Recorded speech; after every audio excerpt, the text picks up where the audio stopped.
सत श्री अकाल। तुसीं देख रहे हो टीवी पंजाब। मैं हाँ जसवीर ते खबरां दे इस बुलेटिन च तुहाडा स्वागत है। सब तो पहला नज़र पाउने आ हैडलाइनस ते। प्रधानमंत्री जस्टिन ट्रूडो मुलाकात करनगे अपने यूथ एडवाइजरी बोर्ड नाल। उन्हां दीआं सब तो वड्डियां चिंतावां बारे लई जावेगी जानकारी। नॉर्थ वैसट टैरेटरीज़ दे MLA वल्लों अक्तूबर च होण वालीआं टैरीटोरीअल चोणां दी तरीख अगे पाउण बारे विचार वटांदरा। जंगली अग्गां करके मुख चोण अफसर ने चोणां नूं नवंबर तक अगे पाउण दा दित्ता सुझाव। कैनेडा विच एक होर पंजाब दे नौजवान दी मौत। 24 दिन पहलां सरी आए नौजवान 32 साला Prince Arora the heart attack नाल हुई मौत। एक होटल के कमरे चों 28 हैंड गन्स बरामद होने तो बाद ऑटवा के एक व्यक्ति ते 130 चार्जेस। होटल का स्टाफ जो कमरे नूं साफ कर रहा सी तां उन्हां नूं हथियार मिले। इस हफ्ते प्रधानमंत्री अपने यूथ एडवाइजरी बोर्ड नाल मुलाकात करके ये पता लाउण दी कोशिश करनगे कि उन्हां दीआं सब तो वड्डियां चिंतावां की ने। अजिहा भविख च नीतिगत फैसले लैण दे इरादे नाल कीता जा रहा है। प्रधानमंत्री जस्टिन ट्रूडो दी यूथ कौंसल नाल इस किस्म की पहली मीटिंग है। इस दे नवे मैंबर इस साल फरवरी तो ही चुने जा चुके सन। इस मीटिंग बारे जारी की गई सरकारी प्रैस रिलीज़ च आख्या गया है कि यूथ कौंसल मौलिक प्लेटफॉर्म वजों प्रधानमंत्री, मैंबर पार्लीमेंट ते सीनियर सरकारी अधिकारियों लई अहम भूमिका निभाउंदी है। इस राही जिथे नौजवान अपने नज़रिए, तरजीहां अते आइडियाज़ साझे करते हैं, उत्थे ही सरकार नूं भी नौजवानों की सोच बारे पता लगता है। इस विच यह भी आख्या गया है कि यूथ कौंसल नाल कीता जाण वाला विचार वटांदरा कीमती सेध दिंदा है, जिस नाल भविख दे नीतिगत फैसले लैण च मदद मिलती है। ये मीटिंग लिबरल रिट्रीट खत्म होने तो कुछ दिन बाद ही रखी गई है। उस समय प्रधानमंत्री ने 3 रोज़ा रिट्रीट नूं समेटदिआं नौजवानों नूं संबोधन करदिआं आख्या सी कि असीं तुहाडे देणदार हां ते हुण तुहाडे वल्लों एक्शन लै जाण दा समां आ गया है। जिक्रयोग है कि नैनोज रिसर्च वालों करवाए गए सर्वेखण अनुसार नौजवानों च लिबरलों की मकबूलीयत घटी है। इस नाल भी लिबरलों नूं काफ़ी धक्का लग्या ते इस लई सरकार नौजवानों नूं अपने नाल जोड़न लई पूरी वाह लाउणा चाहुंदी है। नॉर्थ वैसट टैरेटरीज़ दे MLA अक्तूबर च होण वालीआं टैरीटोरीअल चोणां दी तरीक अगे पाउण बारे अज विचार वटांदरा कर रहे ने। NWT च 3 अक्तूबर नूं वोटां पैणीਆਂ ने, पर जंगली अग्गां करके NWT दे कई शहरां नूं खाली करन दे आदेश जारी ने अते आम लोकां दी सुरक्षा दे मद्देनज़र नॉर्थ वैसट टैरेटरीज़ दे मुख चोण अफसर ने चोणां नूं नवंबर तक अगे पाउण दा सुझाव दिता है। खेतरी लैजिस्लेचर के कुछ मैंबरां दा कहना है कि चोणां विच देरी दे पक्ष च स्पष्ट समर्थन है। NWT च सरकार राजनीतिक पार्टियां तो बिना एक सहमति प्रणाली द्वारा काम करती है, जिस विच चुने गए मैंबर अपने विचों किसी एक नूं प्रीमियर चुनते हैं। फायर अधिकारियों ने कहा कि लंघे वीकेंड दौरान ठंडियां रातां, वधेरे नमी अते अनुकूल हवावां ने येलो नाइफ के इलाके विच जंगली अग नूं शांत करन च कुछ मदद की है, पर वाधे तापमान तो बाद राजधानी येलो नाइफ अते हे रिवर इलाके च अग च वाधा होने की संभावना है। अग दीआं लपटां हे रिवर शहर तो कुछ किलोमीटर ही दूर ने। विदेशों विचों रोज़ाना पंजाबी नौजवानों दीआं मौतां होण दीआं खबरां सामने आ रही ने। हरेक साल बहुत वड्डी गिणती च नौजवान विदेशों च अपने सुपनिਆਂ नूं पूरा करन लई जांदे ने ते मौत के मूँह च चले जांदे ने। अजिहा ही मामला कैनेडा के सरी दा है, जिथे एक पंजाबी नौजवान की मौत हो गई। दरअसल फिरोजपुर के हलका जीरा के 24 दिन पहला सरी गए 32 साल के प्रिंस अरोड़ा की हार्ट अटैक कारण मौत हो गई। इत्थे भी दस्सिया जा रहा कि 3 अगस्त नूं ही एक कैनेडा गया सी। बीते ऐतवार उसकी हार्ट अटैक नाल मौत हो गई। जानकारी मुताबक उसकी पत्नी 2 साल पहला स्टडी वीजे ते कैनेडा आई सी ते पिछले 3 अगस्त नूं उसने अपने पति नूं भी कैनेडा के कागज़ भेज दिते सन। बीते शनिवार उसने अपने परिवारक मैंबरां नाल फोन ते गलबात भी की सी। हुण पिछे परिवार का रो रो के बुरा हाल है। इस तो पहला भी पंजाब के कई नौजवानों की हार्ट अटैक नाल मौत हुई है। दस दईए कि हुशियारपुर तलवाड़ा ब्लाक के पिंड कोठी च पिछले 4 सालों तो कैनेडा रह रहे नौजवान की मौत हो जाने का समाचार भी प्राप्त होया सी। परिवार नूं कैनेडा तो फोन आया कि तेज़ बुखार कारण बेटे की मौत हो गई है। मृतक नौजवान की पछाण सचिन भाटिया उम्र 26 साल वजों हुई सी। ओंटारियो के सिक्ख्या मंत्री ने सोमवार नूं कहा कि हड़ताल नूं टालण लई 3 टीचर्स यूनियनस नूं प्रोविंस नाल डील कर लैनी चाहिए है। स्टीफन लिचे ने आख्या है कि वह चाहते हैं कि वह यूनियनां भी प्रोविंस नाल उस तरह समझौता करन ਜਿਹੋ ਜਿਹਾ ਪਿਛਲੇ ਹਫ਼ਤੇ Ontario secondary school teachers federation ਵੱਲੋਂ ਕੀਤਾ ਗਿਆ ਸੀ। ਇਹ federation English high school teachers ਦੀ ਨੁਮਾਇੰਦਗੀ ਕਰਦੀ ਹੈ। ਲਿਚੇ ਨੇ ਆਖਿਆ ਕਿ ਸਾਨੂੰ ਜਲਦ ਤੋਂ ਜਲਦ ਇਹ ਡੀਲ ਸਿਰੇ ਚੜ੍ਹਾ ਲੈਣੀ ਚਾਹੀਦੀ ਹੈ ਤਾਂ ਕਿ ਅਸੀਂ ਪਰਿਵਾਰਾਂ ਨੂੰ ਇਹ ਆਸ ਬਣਾ ਸਕੀਏ ਕਿ ਉਹਨਾਂ ਦੇ ਬੱਚੇ ਬਿਨਾਂ ਕਿਸੇ ਰੁਕਾਵਟ ਦੇ 3 ਸਾਲਾਂ ਲਈ ਸਕੂਲ ਜਾਣਗੇ। ਲਿਚੇ ਨੇ ਆਖਿਆ ਕਿ ਉਹ ਇਸੇ ਕਿਸਮ ਦੀ deal elementary teachers federation of Ontario, the Ontario English Catholic teachers association ਤੇ the union for teachers in the French system AEFO ਨਾਲ ਕਰਨੀ ਚਾਹੁੰਦੇ ਨੇ। ਲਿਚੇ 2 ਯੂਨੀਅਨਾਂ ਨਾਲ ਇਸ ਹਫ਼ਤੇ ਤੇ 2 ਹੋਰਨਾਂ ਯੂਨੀਅਨਾਂ ਨਾਲ ਅਗਲੇ ਹਫ਼ਤੇ ਗੱਲਬਾਤ ਕਰਨਗੇ। ਇੱਕ ਹੋਟਲ ਦੇ ਕਮਰੇ ਚੋਂ 28 ਹੈਂਡਗਨਸ ਬਰਾਮਦ ਹੋਣ ਤੋਂ ਬਾਅਦ ਓਟਾਵਾ ਦੇ ਇੱਕ ਵਿਅਕਤੀ ਨੂੰ 130 ਚਾਰजेस ਦਾ ਸਾਹਮਣਾ ਕਰਨਾ ਪੈ ਰਿਹਾ ਹੈ। ਹਥਿਆਰਾਂ ਸੰਬੰਧੀ ਜਾਂਚ ਦੇ ਨਤੀਜਿਆਂ ਦਾ ਟੋਰਾਂਟੋ ਪੁਲਿਸ ਵੱਲੋਂ ਐਲਾਨ ਕੀਤਾ ਗਿਆ। 21 ਅਗਸਤ ਨੂੰ ਦੁਪਹਿਰੇ 3 ਵਜੇ ਇਸ ਮਾਮਲੇ 'ਚ ਜਾਂਚ ਉਸ ਸਮੇਂ ਸ਼ੁਰੂ ਹੋਈ ਜਦੋਂ ਪੁਲਿਸ ਨੂੰ ਇਹ ਸੂਹ ਮਿਲੀ ਕਿ ਨਾਰਥ ਯਾਰਕ 'ਚ ਯਾਰਕ ਮਿਲਜ਼ ਰੋਡ ਤੇ ਡੌਨ ਮਿਲਜ਼ ਰੋਡ ਉੱਤੇ ਸਥਿਤ ਇੱਕ ਹੋਟਲ ਦੇ ਕਮਰੇ 'ਚ ਕਈ ਹਥਿਆਰ ਪਾਏ ਗਏ ਨੇ। ਪ੍ਰਾਪਤ ਜਾਣਕਾਰੀ ਅਨੁਸਾਰ ਹੋਟਲ ਦਾ ਸਟਾਫ ਜਦੋਂ ਕਮਰੇ ਨੂੰ ਸਾਫ਼ ਕਰ ਰਿਹਾ ਸੀ ਤਾਂ ਉਹਨਾਂ ਨੂੰ 3 ਹਥਿਆਰ ਮਿਲੇ। ਪੁਲਿਸ ਨੇ ਮੌਕੇ ਤੇ ਪਹੁੰਚਣ ਉਪਰੰਤ ਉਹਨਾਂ ਨੂੰ ਕਈ ਹੈਂਡਗਨਸ ਮਿਲੀਆਂ। ਹੌਲੀ-ਹੌਲੀ ਤਲਾਸ਼ੀ ਲੈ ਜਾਣ ਉੱਤੇ ਪੁਲਿਸ ਨੂੰ ਹੋਟਲ ਦੇ ਕਮਰੇ 'ਚੋਂ 25 ਗਨਸ ਮਿਲੀਆਂ। ਸੋਮਵਾਰ ਨੂੰ ਪੁਲਿਸ ਨੇ ਖੁਲਾਸਾ ਕੀਤਾ ਕਿ ਉਹਨਾਂ ਨੂੰ 20 Glock pistols, 4 Springfield armory pistols, 3 Smith and Wesson pistols, 1 SIG Sauer pistol ਦੇ ਨਾਲ-ਨਾਲ ਹੋਰ ਗੋਲੀ ਸਿੱਕਾ ਵੀ ਬਰਾਮਦ ਹੋਇਆ ਹੈ। ਕਾਰਜਕਾਰੀ ਸਟਾਫ ਸੁਪਰਿੰਟੈਂਡੈਂਟ ਸ਼ੈਨਨ ਡਾਰਸਨ ਨੇ ਤੇ ਸੁਪਰਿੰਟੈਂਡੈਂਟ ਸਟੀਵ ਵਾਟਸ ਨੇ ਦੱਸਿਆ ਕਿ ਇਸ ਮਾਮਲੇ 'ਚ ਓਟਾਵਾ ਦੇ 30 ਸਾਲਾ ਅਹਿਮਦ ਫਰਾਹ ਨੂੰ ਗ੍ਰਿਫਤਾਰ ਕੀਤਾ ਗਿਆ ਹੈ। ਉਸ ਉੱਤੇ ਕਈ ਚਾਰजेस ਵੀ ਲਾਏ ਗਏ ਨੇ। ਵਾਟਸ ਨੇ ਹੋਟਲ ਦੇ ਸਟਾਫ ਦੀ ਚੁਸਤੀ ਦੀ ਸਿਫਤ ਕਰਦਿਆਂ ਆਖਿਆ ਕਿ ਉਹਨਾਂ ਸੂਝ-ਬੂਝ ਤੋਂ ਕੰਮ ਲੈਂਦਿਆਂ ਫੌਰਨ ਪੁਲਿਸ ਨੂੰ ਇਸ ਮਾਮਲੇ ਦੀ ਜਾਣਕਾਰੀ ਦੇ ਕੇ ਕਮਾਲ ਦਾ ਕੰਮ ਕੀਤਾ ਹੈ। ਸੈਕਸਟੋਰਸ਼ਨ ਦੇ ਮਾਮਲਿਆਂ ਦੀ ਗਿਣਤੀ ਵਿੱਚ ਹੋਏ ਵਾਧੇ ਤੇ ਬਾਅਦ ਮੌਂਟਰੀਅਲ ਪੁਲਿਸ ਨੇ ਨੌਜਵਾਨਾਂ ਨੂੰ ਸਾਵਧਾਨ ਰਹਿਣ ਦੀ ਚੇਤਾਵਨੀ ਦਿੱਤੀ ਹੈ। ਪੁਲਿਸ ਅਨੁਸਾਰ ਬਾਲ ਜਿਨਸੀ ਸ਼ੋਸ਼ਣ ਇਕਾਈ ਨੂੰ ਇਸ ਸਾਲ ਹੁਣ ਤੱਕ 100 ਤੋਂ ਵੱਧ ਸ਼ਿਕਾਇਤਾਂ ਪ੍ਰਾਪਤ ਹੋ ਚੁੱਕੀਆਂ ਨੇ। ਪਿਛਲੇ ਸਾਲ ਇਸ ਸਮੇਂ ਤੱਕ 30 ਸ਼ਿਕਾਇਤਾਂ ਪ੍ਰਾਪਤ ਹੋਈਆਂ ਸਨ। ਸੈਕਸਟੋਰਸ਼ਨ ਦਰਅਸਲ ਇੰਟਰਨੈਟ ਜਗਤ 'ਚ ਜਨਮਿਆ ਇੱਕ ਅਪਰਾਧ ਹੈ ਜਿਸ ਵਿੱਚ ਲੋਕਾਂ ਦੀਆਂ ਅਸ਼ਲੀਲ ਤਸਵੀਰਾਂ ਜਾਂ ਵੀਡੀਓਜ਼ ਪ੍ਰਾਪਤ ਕਰਕੇ ਉਹਨਾਂ ਨੂੰ ਜਨਤਕ ਕਰਨ ਦੀ ਧਮਕੀ ਦੇ ਜ਼ਰੀਏ ਬਲੈਕਮੇਲ ਕਰਕੇ ਪੈਸੇ ਵਸੂਲੇ ਜਾਂਦੇ ਨੇ। ਪੁਲਿਸ ਦਾ ਕਹਿਣਾ ਹੈ ਕਿ ਸੈਕਸਟੋਰਸ਼ਨ ਦੇ ਪੀੜਤ ਅਕਸਰ 14 ਤੋਂ 17 ਸਾਲ ਦੀ ਉਮਰ ਦੇ ਨੌਜਵਾਨ ਹੁੰਦੇ ਨੇ ਜਿਨ੍ਹਾਂ ਨੂੰ ਟੀਨੇਜ ਕੁੜੀਆਂ ਵਜੋਂ ਖੁਦ ਨੂੰ ਪੇਸ਼ ਕਰਨ ਵਾਲੇ ਅਪਰਾਧੀ ਆਨਲਾਈਨ ਸੰਪਰਕ ਕਰਦੇ ਨੇ।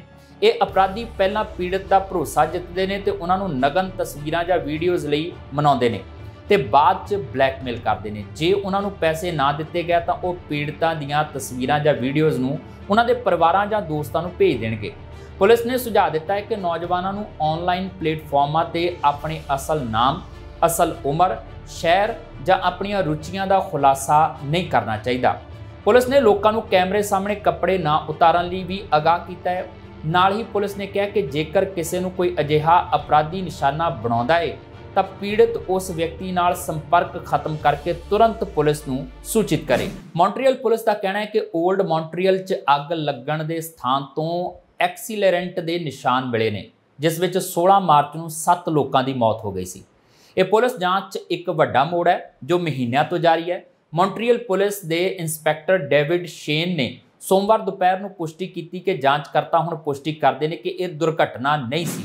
ਮੌਂਟਰੀਅਲ ਪੁਲਿਸ ਹੈੱਡਕੁਆਰਟਰ ਤੋਂ ਬੋਲਦਿਆਂ ਸ਼ੇਨ ਨੇ ਕਿਹਾ, ਅਸੀਂ ਹੁਣ ਅਪਰਾਧਿਕ ਜਾਂਚ ਬਾਰੇ ਗੱਲ ਕਰ ਰਹੇ ਹਾਂ। ਸਾਡੇ ਜਾਂਚਕਰਤਾਵਾਂ ਨੇ ਉਸ ਖੇਤਰ ਦੀ ਪਛਾਣ ਕੀਤੀ ਹੈ ਜਿੱਥੇ ਅੱਗ ਲੱਗੀ ਸੀ। ਸ਼ੇਨ ਨੇ ਇਹ ਦੱਸਣ ਤੋਂ ਇਨਕਾਰ ਕਰ ਦਿੱਤਾ ਕਿ ਕਿਸ ਕਿਸਮ ਦਾ ਐਕਸੀਲਰੈਂਟ ਪਾਇਆ ਗਿਆ ਸੀ ਤੇ ਨਾ ਹੀ ਉਸਨੇ ਉਹ ਸਥਾਨ ਪ੍ਰਦਾਨ ਕੀਤਾ ਜਿੱਥੇ ਪੁਲਿਸ ਦਾ ਮੰਨਣਾ ਹੈ ਕਿ ਅੱਗ ਸ਼ੁਰੂ ਹੋਈ ਸੀ। ਸਿਰਫ ਇਸ ਲਈ ਜਾਂਚਕਰਤਾਵਾਂ ਨੇ ਕਿਸੇ ਵੀ ਸੰਭਾਵਨਾ ਤੋਂ ਇਨਕਾਰ ਕੀਤਾ ਹੈ ਕਿ ਇਹ ਦੁਰਘਟਨਾ ਨਾਲ ਸ਼ੁਰੂ ਹੋਇਆ ਸੀ। ਉਹ ਇਸ ਗੱਲ ਤੇ ਵੀ ਚੁੱਪ ਰਿਹਾ ਕਿ ਕਿੰਨੇ ਜੇ ਕੋਈ ਹਨ ਸ਼ੱਕੀ ਤੇ ਵਿਚਾਰ ਕੀਤਾ ਜਾ ਰਿਹਾ ਹੈ। ਉਹਨਾਂ ਕਿਹਾ ਕਿ ਅਸੀਂ ਜਨਤਕ ਤੌਰ ਤੇ ਜਾਂਚ ਨਹੀਂ ਕਰ ਸਕਦੇ। ਅੱਗ ਲੱਗਣ ਸਮੇਂ ਕੁੱਲ 22 ਲੋਕ ਅੰਦਰ ਸਨ। ਮਰਨ ਵਾਲੇ 7 ਤੋਂ ਇਲਾਵਾ 9 ਲੋਕ ਜ਼ਖਮੀ ਹੋਏ ਤੇ 6 ਸੁਰੱਖਿਅਤ ਨੇ। ਅੱਗ ਦੀ ਜਾਂਚ ਮੌਂਟਰੀਅਲ ਪੁਲਿਸ ਅਗਜ਼ਨੀ ਦਸਤੇ ਦੁਆਰਾ ਕੀਤੀ ਗਈ ਸੀ। ਵਿਸਫੋਟਕ ਜਾਂਚਕਰਤਾ ਵੀ ਜਾਂਚ 'ਚ ਸ਼ਾਮਲ ਨੇ। ਬਰਲਿੰਗਟਨ 'ਚ ਮਸ਼ਹੂਰ ਰੌਕ ਕਲਾਈਂਬਿੰਗ ਸਪਾਟ ਨੇੜੇ ਇੱਕ ਮਹਿਲਾ ਮ੍ਰਿਤਕ ਪਾਈ ਗਈ। ਪੁਲਿਸ ਵੱਲੋਂ ਇਸ ਮਾਮਲੇ ਦੀ ਜਾਂਚ ਕੀਤੀ ਜਾ ਰਹੀ ਹੈ। ਹਾਲਟਨ ਪੁਲਿਸ ਨੇ ਦੱਸਿਆ ਕਿ ਐਤਵਾਰ ਦੁਪਹਿਰ ਨੂੰ ਕੋਈ ਵਿਅਕਤੀ ਹਾਈਕਿੰਗ ਕਰ ਰਿਹਾ ਸੀ ਕਿ ਉਸ ਨੂੰ ਮਾਊਂਟ ਨੇਮੋ ਕੰਜ਼ਰਵੇਸ਼ਨ ਏਰੀਏ 'ਚ ਇੱਕ ਮਹਿਲਾ ਦੀ ਲਾਸ਼ ਮਿਲੀ। ਪੁਲਿਸ ਦਾ ਕਹਿਣਾ ਹੈ ਕਿ ਉਹਨਾਂ ਨੂੰ ਇਸ ਮਾਮਲੇ 'ਚ ਕੋਈ ਗੜਬੜੀ ਨਜ਼ਰ ਨਹੀਂ ਆ ਰਹੀ, ਪਰ ਫਿਰ ਵੀ ਜਾਂਚ ਕੀਤੀ ਜਾ ਰਹੀ ਹੈ। 4 ਹਫ਼ਤੇ ਪਹਿਲਾਂ ਕਿਚਨਰ ਦੇ ਇੱਕ ਵਿਅਕਤੀ ਦੀ ਆਪਣੇ ਦੋਸਤਾਂ ਨਾਲ ਹਾਈਕਿੰਗ ਕਰਦੇ ਸਮੇਂ ਮਾਊਂਟ ਨੇਮੋ ਨੇੜੇ ਖੱਡ 'ਚ ਡਿੱਗ ਜਾਣ ਕਾਰਨ ਮੌਤ ਹੋ ਗਈ ਸੀ। ਕੇਂਦਰੀ ਰਿਹਾਇਸ਼ ਮੰਤਰੀ ਵੱਲੋਂ ਕੈਨੇਡਾ 'ਚ ਰਿਹਾਇਸ਼ੀ ਸੰਕਟ ਲਈ ਕੌਮਾਂਤਰੀ ਵਿਦਿਆਰਥੀਆਂ ਨੂੰ ਦੋਸ਼ੀ ਠਹਿਰਾਉਣ ਅਤੇ ਉਹਨਾਂ ਦੀ ਗਿਣਤੀ ਸੀਮਤ ਕਰਨ ਦੇ ਫੈਸਲੇ ਦੀ ਕਿਊਬਿਕ ਦੀਆਂ ਯੂਨੀਵਰਸਿਟੀਜ਼ ਵੱਲੋਂ ਨਿਖੇਧੀ ਕੀਤੀ ਗਈ ਹੈ। ਇੱਥੋਂ ਦੀਆਂ ਯੂਨੀਵਰਸਿਟੀਆਂ ਦੇ ਪ੍ਰਸ਼ਾਸਕਾਂ, ਪ੍ਰੋਫੈਸਰਾਂ ਤੇ ਵਿਦਿਆਰਥੀਆਂ ਦਾ ਕਹਿਣਾ ਹੈ ਕਿ ਕੌਮਾਂਤਰੀ ਵਿਦਿਆਰਥੀਆਂ ਦੀ ਗਿਣਤੀ ਘਟਾਉਣ ਨਾਲ ਰਿਹਾਇਸ਼ ਦੀ ਕਮੀ ਨੂੰ ਦੂਰ ਕਰਨ 'ਚ ਕੋਈ ਮਦਦ ਨਹੀਂ ਮਿਲੇਗੀ ਤੇ ਇਸ ਦੀ ਬਜਾਏ ਯੂਨੀਵਰਸਿਟੀ ਖੋਜ ਨੂੰ ਨੁਕਸਾਨ ਪਹੁੰਚੇਗਾ ਤੇ ਕਿਊਬਿਕ ਕੁਸ਼ਲ ਪ੍ਰਵਾਸੀਆਂ ਤੋਂ ਵਾਂਝਾ ਹੋ ਜਾਵੇਗਾ। ਮੌਂਟਰੀਅਲ ਯੂਨੀਵਰਸਿਟੀ ਦੇ ਰੈਕਟਰ ਡੈਨੀਅਲ ਜੋਟਰਾਸ ਦਾ ਕਹਿਣਾ ਹੈ ਕਿ ਕੈਨੇਡਾ ਦਾ ਰਿਹਾਇਸ਼ੀ ਸੰਕਟ ਦੇਸ਼ 'ਚ ਆਉਣ ਵਾਲੇ ਵਿਦਿਆਰਥੀਆਂ ਦੀ ਗਿਣਤੀ 'ਚ ਵਾਧੇ ਦਾ ਨਤੀਜਾ ਨਹੀਂ ਹੈ। ਜੋਟਰਾਸ ਨੇ ਕਿਹਾ, ਰਿਹਾਇਸ਼ ਸਮੱਸਿਆ ਅਸਲ ਹੈ, ਸਮੱਸਿਆ ਗੰਭੀਰ ਹੈ, ਪਰ ਇਹ ਇੱਕ ਅਜਿਹੀ ਸਮੱਸਿਆ ਹੈ ਜਿਹੜੀ ਪਿਛਲੇ 2 ਦਹਾਕਿਆਂ ਦੇ ਢਾਂਚਾਗਤ ਮੁੱਦਿਆਂ ਦੇ ਸਿੱਟੇ ਵਜੋਂ ਵਿਕਸਿਤ ਹੋ ਰਹੀ ਹੈ, ਜੋ ਮੈਨੂੰ ਲੱਗਦਾ ਹੈ ਕਿ ਕੌਮਾਂਤਰੀ ਵਿਦਿਆਰਥੀਆਂ ਦੀ ਆਮਦ ਨਾਲ ਸਿੱਧੇ ਤੌਰ ਤੇ ਸੰਬੰਧਿਤ ਨਹੀਂ। ਜ਼ਿਕਰਯੋਗ ਹੈ ਕਿ ਬੀਤੇ ਸੋਮਵਾਰ ਨੂੰ ਕੇਂਦਰੀ ਰਿਹਾਇਸ਼ ਮੰਤਰੀ ਸ਼ੌਨ ਫਰੇਜ਼ਰ ਨੇ ਸੁਝਾਅ ਦਿੱਤਾ ਸੀ ਕਿ ਹਾਲ ਹੀ ਦੇ ਸਾਲਾਂ 'ਚ ਕੈਨੇਡਾ ਪੜ੍ਹਨ ਆਉਣ ਵਾਲੇ ਵਿਦਿਆਰਥੀਆਂ ਦੀ ਗਿਣਤੀ 'ਚ ਵਿਸਫੋਟਕ ਵਾਧਾ ਹੋਇਆ ਹੈ ਤੇ ਇਸ ਵਾਧੇ ਨੂੰ ਸੀਮਤ ਕਰਨਾ ਰਿਹਾਇਸ਼ ਦੀ ਮੰਗ ਨੂੰ ਘਟਾਉਣ ਦਾ ਹੀ ਇੱਕ ਬਦਲ ਹੈ। ਸਾਲ 2022 'ਚ ਫੈਡਰਲ ਸਰਕਾਰ ਵੱਲੋਂ 5,40,000 ਤੋਂ ਵੱਧ ਨਵੇਂ ਕੌਮਾਂਤਰੀ ਸਟੱਡੀ ਪਰਮਿਟ ਜਾਰੀ ਕੀਤੇ ਗਏ ਸਨ, ਜਿਹੜਾ ਕਿ 2021 ਤੋਂ 24% ਵਧੇਰੇ ਹੈ। ਫਰੇਜ਼ਰ ਦਾ ਕਹਿਣਾ ਸੀ ਕਿ ਓਟਾਵਾ ਆਵਾਸ ਦਬਾਅ ਨੂੰ ਘਟਾਉਣ ਲਈ ਕੌਮਾਂਤਰੀ ਵਿਦਿਆਰਥੀਆਂ ਦੀ ਗਿਣਤੀ ਘਟਾਉਣ ਤੇ ਵਿਚਾਰ ਕਰ ਰਿਹਾ ਹੈ। ਕਿਊਬਿਕ ਤੇ ਪ੍ਰੀਮੀਅਰ ਤੇ ਹੋਰਨਾਂ ਮੰਤਰੀਆਂ ਨੇ ਓਟਾਵਾ ਨੂੰ ਯਾਦ ਦਿਵਾਇਆ ਕਿ ਇਸ ਵਿਚਾਰ ਨੂੰ ਤੇਜ਼ੀ ਨਾਲ ਖਾਰਜ ਕਰ ਦਿੱਤਾ ਗਿਆ ਹੈ ਕਿ ਸਿੱਖਿਆ ਇੱਕ ਸੂਬਾਈ ਅਧਿਕਾਰ ਖੇਤਰ ਹੈ।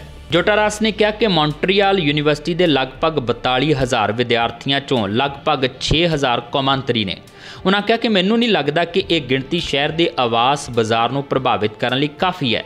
ਉਹਨਾਂ ਅੱਗੇ ਕਿਹਾ, ਕੈਨੇਡਾ 'ਚ ਉਹਨਾਂ ਦੀ ਹਾਜ਼ਰੀ ਅਤੇ ਉਹਨਾਂ ਦੇ ਯੋਗਦਾਨ ਦੇ ਮਹੱਤਵ ਨੂੰ ਦੇਖਦਿਆਂ ਕੌਮਾਂਤਰੀ ਵਿਦਿਆਰਥੀਆਂ ਦੀ ਗਿਣਤੀ 'ਚ ਕਟੌਤੀ ਕਰਨਾ ਚੰਗਾ ਵਿਚਾਰ ਨਹੀਂ ਹੈ। ਜੋਟਰਾਸ ਨੇ ਕਿਹਾ ਹੈ ਕਿ ਕੈਨੇਡਾ 'ਚ ਵਿਦੇਸ਼ੀ ਵਿਦਿਆਰਥੀਆਂ ਨੂੰ ਜਿਹੜੀ ਵੀ ਸਿੱਖਿਆ ਮਿਲਦੀ ਹੈ ਉਹ ਉਸ ਨੂੰ ਦੇਸ਼ ਦੀ ਸਫਲਤਾ ਲਈ ਤਿਆਰ ਕਰਦੀ ਹੈ। ਪਿਛਲੇ 1 ਦਹਾਕੇ ਦੌਰਾਨ ਕਿਊਬਿਕ 'ਚ ਕੌਮਾਂਤਰੀ ਵਿਦਿਆਰਥੀਆਂ ਦੀ ਗਿਣਤੀ ਦੁੱਗਣੀ ਹੋਈ ਹੈ।